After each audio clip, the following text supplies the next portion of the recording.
Hey there everyone, welcome to FJX2000 Productions and another episode of Let's FJ. In today's episode, I wanted to revisit a topic I covered earlier this year. For those who are subscribed or have been watching my recent informational videos, you've probably seen my Where Do I Begin with Mods episode, where I specifically cover my first 5 recommended mods for FJ Cruisers in order to build a solid, dependable, and clean looking rig.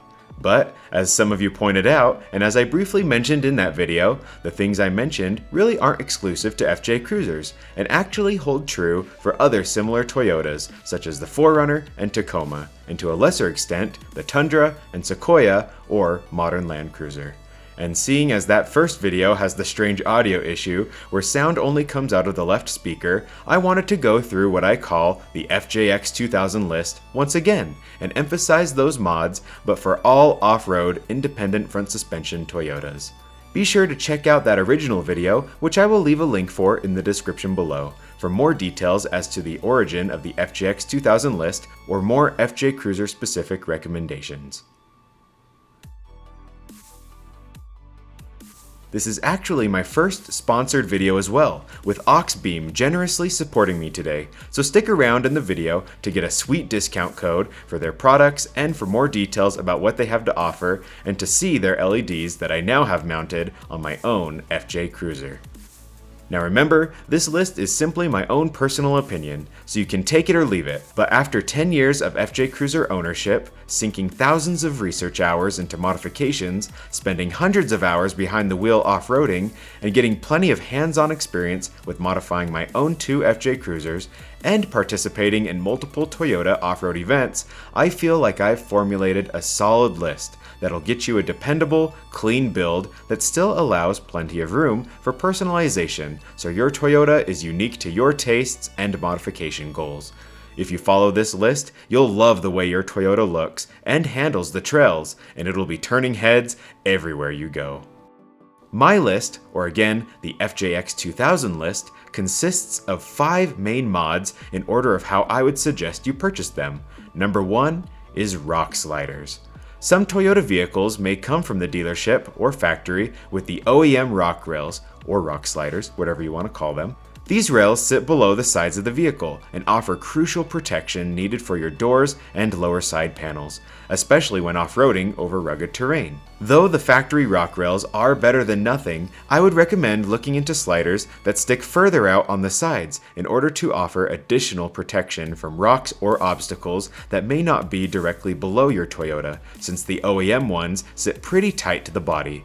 There are many brands to choose from when it comes to rock sliders, with many different design features being offered from each manufacturer.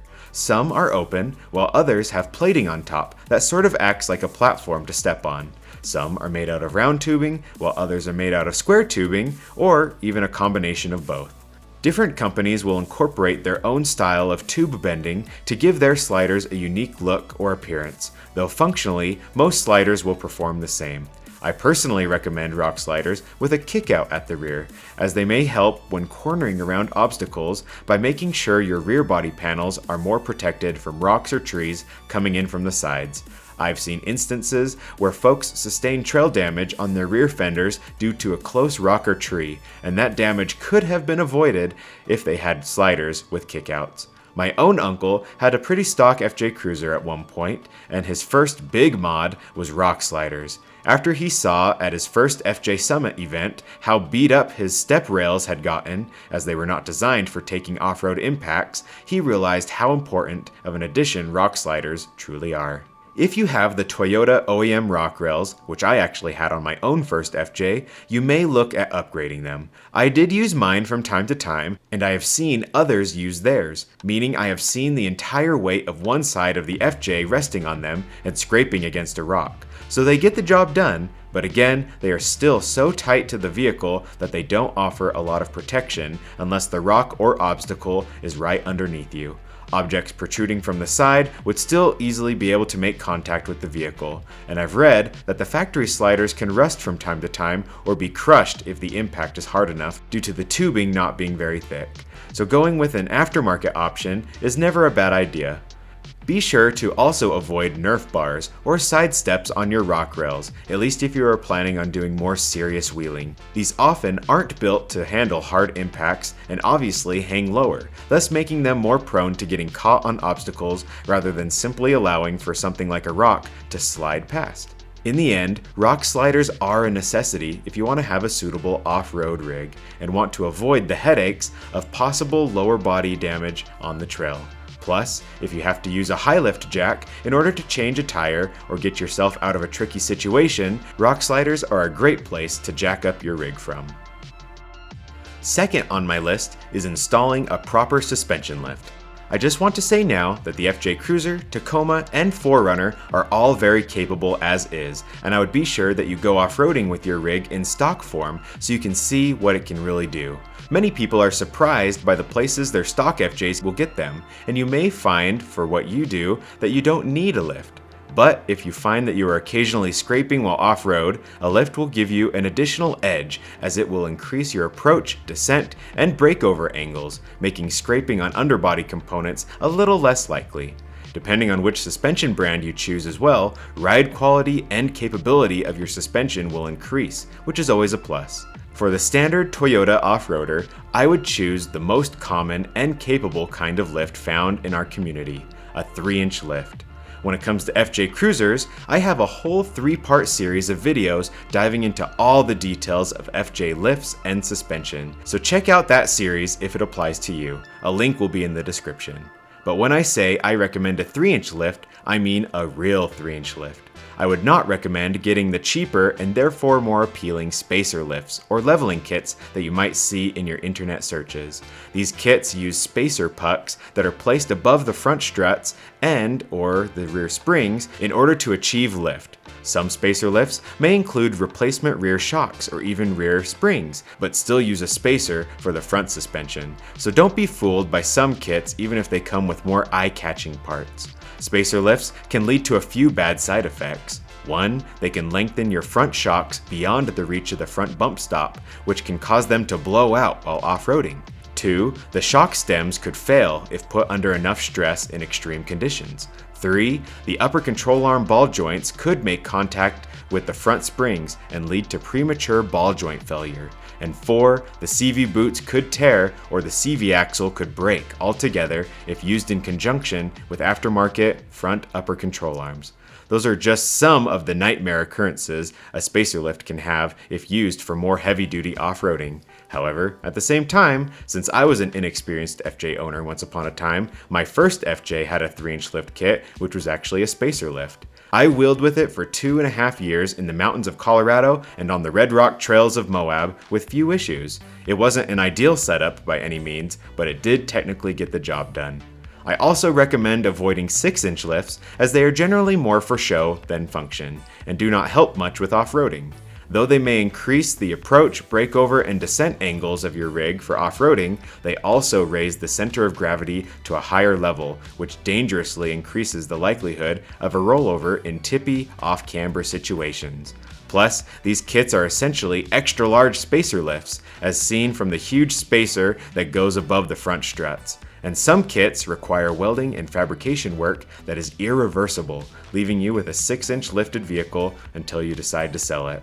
I would be sure you choose a 3-inch lift kit that actually replaces the front strut assembly with new components as well as the rear shocks and springs. The classic 3-inch Bilstein 5100 lift kit or Old Man Emu 3-inch lift kit are incredibly popular among off-roaders as they are a dependable and proven option that is also pretty affordable. Keep in mind, however, that some of the cheaper lift kit options don't have much adjustability, so you can't fine-tune your ride height by fractions of an inch if, for example, your front end was riding a little high or a little low after the install. To get that kind of adjustability, you would want to look at 3-inch lift kits with adjustable coilovers. Coilovers are a complete shock and spring assembly with a threaded body or components that allow for the suspension to be adjusted to the precise level you desire. If funds are limited, but you still want a kit with adjustable coilovers, I recommend checking out Toytech lifts as they have a few options to choose from. With more funds, you can upgrade to some really top-notch kits like King, Fox, and Icon, just to name a few. But as they say, sometimes it is better to just do it right the first time. So I would recommend saving up and getting a high quality 3-inch lift kit with adjustable coilovers in the front, replacement rear shocks, and replacement rear springs. Any other additional lift components offered in the kit are also a bonus, like a diff drop, which will increase the longevity of your CV axles by decreasing the angles of your CV joints. But new upper control arms are probably the best additional option you can add to your kit if you can fit them into your budget, as the factory upper control arm ball joints, or UCA ball joints, tend to fail and do not do well in lifted applications, especially when it comes to keeping our Toyota's steering properly aligned. Just be sure to do your research, see what others are installing on their rigs, and get an idea of what each manufacturer offers so you can discover which setup you'd like to go with and what best meets your specific needs. A more Baja-oriented suspension setup will probably include shocks with more travel and external reservoirs, perhaps even with adjustable valves allowing for the ride's dampening to be increased or decreased to the user's preference, while a more overland-oriented rig will opt for stiffer springs that can handle the additional weight of added equipment like a rooftop tent or rear storage compartments packed with gear. The third item on my list is 33-inch tires. For the common Toyota off-roader, the most popular tire size that folks like to upgrade to is the 285/70 R17 size if you have the 17-inch OEM wheels, or an equivalent tire size if you have different sized wheels. This is roughly a 33-inch tall by 11.5-inch wide tire. This tire helps fill those wheel wells, especially after a lift is installed, and gives the vehicles a nice stance that many people are pleased with. It looks good, performs good, doesn't affect the speedometer too much, or make a noticeable difference to the engine's power and torque. It is also widely available from pretty much every brand of light truck or SUV tire out there. If you really desire to, you can look at aftermarket wheels, but be sure to do your research and see what others have done to see what will fit. I know more about fitting this tire on FJs than I do Tacomas or 4Runners, but a quick Google search will get you an idea of what you may need to trim or adjust for your specific year and model to get these tires to fit without many issues. The most common rubbing problem for people with aftermarket wheel or tire setups is rubbing at the rear of the front wheel wells on either the body mount part of the frame or the front of the cab. With different offset or back spacing than the factory wheels, with wider tires, or when people run wheel spacers, the tires are then able to more easily contact this area, making mods like body mount chops or flattening pinch welds necessary. You can do plenty of research though on the forums or here on YouTube to discover what you need to do and how to avoid having these issues. But in general, a 33-inch tire with a 3-inch lift is a solid choice for the FJ Cruiser, 4Runner, or Tacoma, and is the most common combo by far when it comes to upgrading the suspension and tires of these 4x4s. I recommend getting the tires and lift installed around the same time, as it'll help keep your rig from looking like it skipped leg day at the gym, and it may help avoid some degree of rubbing of the tires, though not completely in all cases. Again, for more information specific to FJ Cruisers, check out some of my other videos. But for any model of Toyota, there are countless Facebook groups and internet forums loaded with information and full of members willing to help you out if you have any questions. Just make sure you do your research ahead of time. Pro tip: do not hop onto one of those groups and ask the age-old question, can you run 33-inch tires without a lift? That, or other questions like it, have been asked a million times, so help yourself out and just turn to the search bar for answers to your initial questions. On to number 4, bumpers. When it comes to bumpers, there are many different options to choose from. The two main styles of bumpers I've seen include tubular bumpers and plate bumpers. And whichever you decide to go with really just depends on your personal preference, especially depending on your off-roading goals. Bumpers are useful as they not only give you added protection from rocks or other obstacles on the trails, but also add peace of mind on the road, as they are typically designed to withstand impacts to a certain degree. Some will be lighter and made of aluminum, which is great if you are looking to save weight in your build, but most come in steel. Some are designed to have winches mounted in them, which gives you a useful recovery tool for getting yourself or others out of sticky situations, and others even have large brush guards that will help your rig, as the name implies, from brush along a trail, or even serve to help in the event of an accident with another vehicle or animal impact. Just be sure you do your research and choose a bumper based on your preferences and needs. Tubular bumpers are generally lower profile and weigh less, while plate bumpers are a bit more robust and offer more protection to components like your radiator. Though the front bumper is what most will probably focus on, the rear bumper is also important.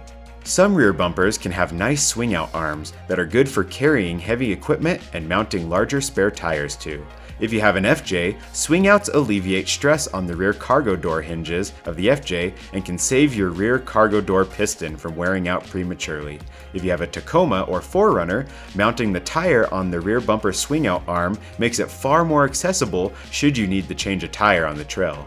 If you're looking for the most ideal bumper for off-roading purposes specifically, the lower the profile of your front and rear bumpers, the better your approach and descent angles will be, as you'll be less likely to scrape on them when approaching an obstacle or coming off an obstacle. There are lots of neat accessories you can install on bumpers as well, like high lift jacks, fuel and water tanks, limb raisers, or even CB and ham radio antennas. But probably the top choice for bumper accessories are going to be recovery accessories like a winch or even aftermarket lighting. Speaking of lighting, let's take a minute to talk about today's sponsor, Auxbeam. Auxbeam is a producer of really bright yet really affordable LED auxiliary lighting options that you can install on your own Toyota. Their shipping is fast, and they have a vast array of accessories, including LED light bars and pod lights, replacement LED headlight bulbs, 6 or 8 button switch panels, and even replacement headlights if you happen to own a Jeep. For us Toyota owners, however, they offer replacement fog lights for select years of Tacomas, Tundras, Sequoias, and more. Auxbeam hooked me up with these 3-inch 80-watt LED pod lights, kicking out 9600 lumens of 6000K color temperature, super bright light. I mounted these on my FJ as cowl lighting that I have aimed slightly off to the sides to increase my range of vision when off-roading or traveling on rural country roads. I am honestly stunned by their performance and would recommend them to anyone. Plus, they come with amber lenses if you prefer to swap them out for those, similar to my fog lights. I love how, unlike most competitor pod lights, these bad boys have 5 LEDs in them versus only 4, so you're getting the most light possible out of the same sized housing, and you're saving money while doing it. If you use my specific referral code today, you can save 10% on your purchases through Auxbeam's easy-to-use website. A link will be in the description below, and let me know if you decide to go with these lights and how you like them. Though they don't sell these cowl mounting brackets, if you decide to go with the setup similar to mine, or even install them on your aftermarket bumper, you'll be pleased with the result. But now, back to talking about bumpers. Ultimately, you should choose a bumper that you not only love the look of, but that works for what you want to use it for. I've had several styles of front bumpers on my own FJ Cruiser over the years, and while some were built big and robust, others were lower profile and had a better approach angle. For some vehicles like the FJ or 4Runner, some bumper options retain most of the factory bumper while adding the functionality of having a winch, which is great if you want to keep a mostly factory look yet have that added functionality. Other manufacturers even sell DIY kits, so you can save on the costs if you wanted to weld and paint the whole bumper yourself. Or you could simply build your own bumper from scratch. There are so many options out there, so be sure to check out what you can find for your specific year and model of Toyota. And finally, my last recommendation I have in order to build an epic off-roading Toyota, completely ready for anything the trails have to throw at you, are skid plates. These pieces of aluminum or steel underbody armor will serve as important shields to protect your Toyota's underside components. You'll find there are companies that sell the major pieces of armor, including front bash plates, engine skids, transmission skid plates, and even gas tank skids, just to name a few. But there are also other companies that offer more specialized armor pieces, like diff locker guards, rear lower shock mount skids, or rear differential skids, just to name a few. With skid plates, you can have more peace of mind when you go off-roading, knowing your underbelly components are protected, which in turn will give you more confidence to tackle any situation you may face. I personally have Ricochet skid plates since they are local to me and I was able to go pick them up in person. They are aluminum, so I saved on weight, and they have a specific filler piece that bridges the gap between the front skid plate and my specific front bumper. So keep an eye open for what skid plate may work best for you. especially if you have certain models of Toyotas like the TRD Pro. The TRD Pro already comes with a front aluminum skid plate that some manufacturers, like RCI Metalworks, make compatible skid plate sets for that retain the factory TRD front skid while filling in the rest of the underside with the necessary protection, which I think is a really neat idea. And for us independent front suspension Toyota owners, we can also get skid plates for our lower control arms to further protect our suspension components from the dangers of the trail. Again, do your research and find what products out there sound best for you and your needs, or even find a DIY skid plate kit if you have access to a welder and feel ambitious about getting more hands-on with your Toyota's build. And that, folks, is the FJX2000 list of where to begin with modifying your Toyota. If you've done all 5 of these modifications to your rig, you've definitely stepped up your game from a stock grocery getter to a rockin' off-roader ready to hit whatever the trails have to throw at you. These Toyotas may have been built well from the factory, but now they're in a whole other league of awesomeness, and you'll love how they'll look and their capability at tackling whatever trails and adventures lie ahead. At this point though, you may be wondering, what's next? Well, as we all know, the modding is never complete. Your own goals for your rig and your future travel plans will greatly determine what direction you may want to go with your mods from here. For some, they may want to enhance their performance, so logical mods may include a supercharger, cold air intake, aftermarket exhaust headers, you name it. But for others, they may have plans for overlanding their rig for weeks at a time, and their Toyota will become base camp. So dual battery setups, rooftop tents, roof racks, refrigerators, cargo shelves, and a whole laundry list of items may be on their radar. Just look at what you want to do and what matters in your eyes to increase the quality of your 4x4 experience and spend your money according to those goals. But with that, I wish you good luck in your modding endeavors and hope this has been a useful list for you. If you liked the video, go ahead and click that like button and subscribe if you haven't already. Share this video with your Toyota off-roading friends, and thanks for all your continued support. The fact that my channel is quickly approaching 10,000 subscribers is unbelievable, and it is all because of viewers like you. Thank you so much. Again, be sure to check out Oxbeam and their range of lighting products for your own build, and if you have any questions for me, feel free to comment below or even tell me what future mods you have planned for your Toyota. I'd love to know. But thanks again for watching, and take care.